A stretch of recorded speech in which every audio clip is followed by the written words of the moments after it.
ఈ రోజు కూడా పూర్తిగా గ్రామ సచివాలయ ఎంప్లాయీస్ రిక్వెస్ట్ చేస్తా ఉన్నారు సార్. నేను ఎందుకు చెప్తా ఉన్నానంటే మీరు లాస్ట్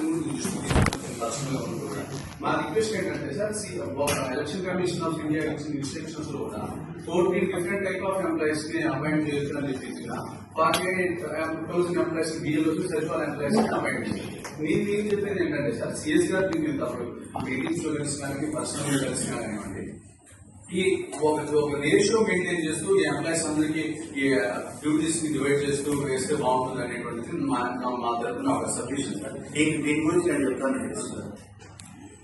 సిఎస్ గారితో ఇది సీఎం గారితో చెప్పాను సార్. మొత్తం 99% మా వాళ్ళే వేశారు. ఈ దగ్గర చేస్తారు సెక్రటరీ గారు నిన్న మీటింగ్ లో చెప్పారు. నెక్స్ట్ టైం ప్రాబ్లం చేస్తాను.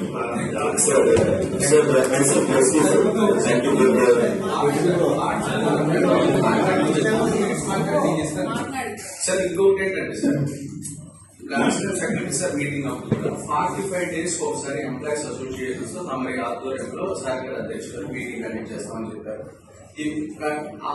ఆ ప్రొసీజర్ కంటిన్యూ చేస్తే బాగుంటుందని చెప్పి సబ్మిషన్ సార్.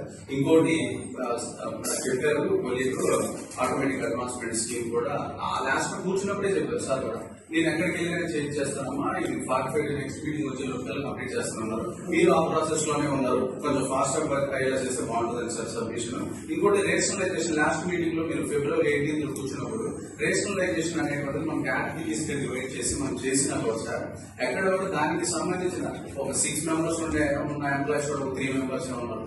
7 members ఉండాల్సిన చోట 4 ఉన్నారు. ఈ రేషనలైజేషన్ కరెక్ట్ గా జరగలేదు అనేటువంటిది నా యొక్క అభిప్రాయం సార్. దీన్ని ఒకసారి సెపరేట్ చేస్తామమ్మా 3 days స్ట్రక్చర్ వచ్చాకని చెప్పి తమ చెప్పడం జరిగింది లాస్ట్ టైం మీటింగ్ లో. ఆ విధంగా చేస్తే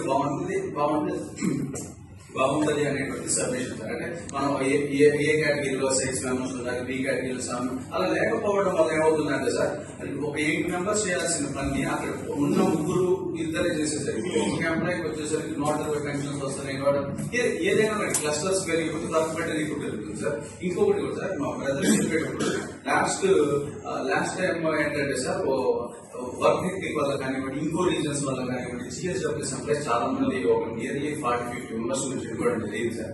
అయితే మా సబ్మిషన్ ఏంటంటే సార్ ఇక్కడ ఉన్న ఎంప్లాయీస్ కానివ్వండి వాట్సాప్ గ్రూపుల్లో కానివ్వండి టెలిగ్రామ్ గ్రూపుల్లో కానివ్వండి ఒక 50 రూపీస్ వేయడం 100 రూపీస్ వేయడం ఇలా చంద్ర హాస్పిటలైజ్ అయిన వాళ్ళకి మేము డిస్ట్రిబ్యూట్ చేయడం లాంటిది చేస్తాము సార్. నా సబ్మిషన్ ఏంటంటే సార్ ఒక జిఎస్డబ్ల్యూఎస్ ఎంప్లాయీస్ వెల్ఫేర్ ఫండ్ అని చెప్పి ఒకటి మనం క్రియేట్ చేసి మంత్లీ మన ఎంప్లాయీస్ ఉన్న 1,00,000 members ఎంప్లాయీస్ ఉన్నాం సార్. ఒక 50 రూపీస్ కనుక మన అకౌంట్స్ నుంచి డిడక్ట్ చేసినా ఎవరైతే జిఎస్డబ్ల్యూఎస్ ఎంప్లాయీస్ చనిపోతారో వాళ్ళకి మన డిపార్ట్మెంట్ తరఫున ఎవరు చనిపోతారో వాళ్ళకి ఒక 5 lakhs ఇవ్వడము, సివియర్ కండిషన్ హాస్పిటలైజ్ ఉన్న వాళ్ళకి ఏదైతే మెడికల్ రీయింబర్స్మెంట్ టైప్ మనం కూడా మన డిపార్ట్మెంట్ తరఫున ఒక 5 lakhs నుంచి ఒక 10 lakhs ఇవ్వడము లాంటివి చేస్తే బాగుంటుంది అనేటువంటి సర్వీస్. ఇది మీరు ఫినాన్స్ వాళ్ళతో ట్రెజరీ వాళ్ళతో మాట్లాడితే ఇది పాజిటివ్ వచ్చే ఛాన్స్ ఉంది సార్. ఇంకొకటి